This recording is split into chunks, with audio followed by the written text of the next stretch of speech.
আল্লাহ রাব্বুল আলামিন আমার নবীর এত সম্মান এত মর্যাদা দিয়া দুনিয়ার জমিনে পাঠাইছেন, উপাধি দিলেন ওয়া মা আরসালনাকা ইল্লা রাহমাতাল লিল আলামিন।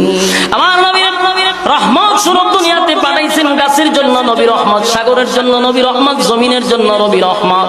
আসমান জমিন সূর্য চন্দ্র গ্রহ নক্ষত্র পাহাড় পর্বত সাগর নদী নালা খাল বিল কীট পতঙ্গ যা দেখি যা দেখি না সব কিছুর জন্য আমার নবী হলো রহমত।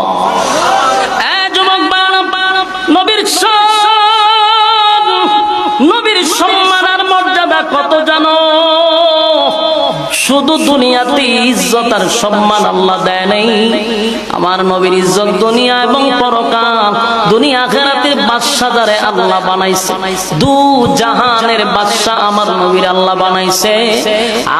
আদম থেকে নিয়া ঈসা রূহুল্লাহ পর্যন্ত যত নবী রাসূল দুনিয়াতে আসছে তারাও কিন্তু জান্নাতে যাওয়ার পরে তাদের ডাকে জান্নাতের গেট খোলা হবে না। আমার নবী ছাড়া জান্নাতের গেটটা পর্যন্ত কেউ খুলতে পারবে না গো। তাহলে বোঝা গেল পরকালেও আমার নবীর ইজ্জত সম্মান আছে না নাই? আরো জোরে। জান্নাতের গেটে গিয়া আদম নবী বলবে, আমি আদম পয়গম্বর, তোমরা জান্নাতের গেটটা খুলে দাও। জান্নাতের ভিতর থেকে সিকিউরিটি গার্ড বলবে, এখনো কিন্তু গেট খোলার সময় হয় নাই। একে একে একে একে সব নবীরা পরিচয় দিবে রে, কিন্তু কারো কথায় জান্নাতের গেট খুলবে না।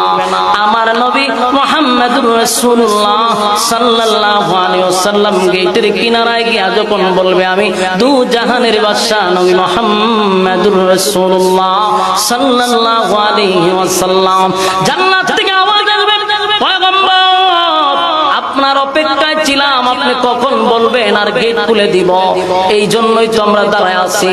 আল্লাহর নবীকে স্বাগতম জানাইয়া ভিতরে প্রবেশ করাবেন। আল্লাহর নবী ঢোকার আগ পর্যন্ত কোন নবী রাসূল জান্নাতে প্রবেশ করতে পারবে না। এটা আপনি আমার নবীর শান,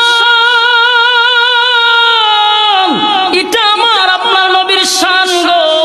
নবীর এত সম্মান এত মর্যাদা, আমার নবীর আল্লাহ কত ইজ্জত দিছে। নবীর চরিত্র নিয়ে সার্টিফিকেট আল্লাহ কোরআনে দিয়া দিছে। সুবহানাল্লাহ।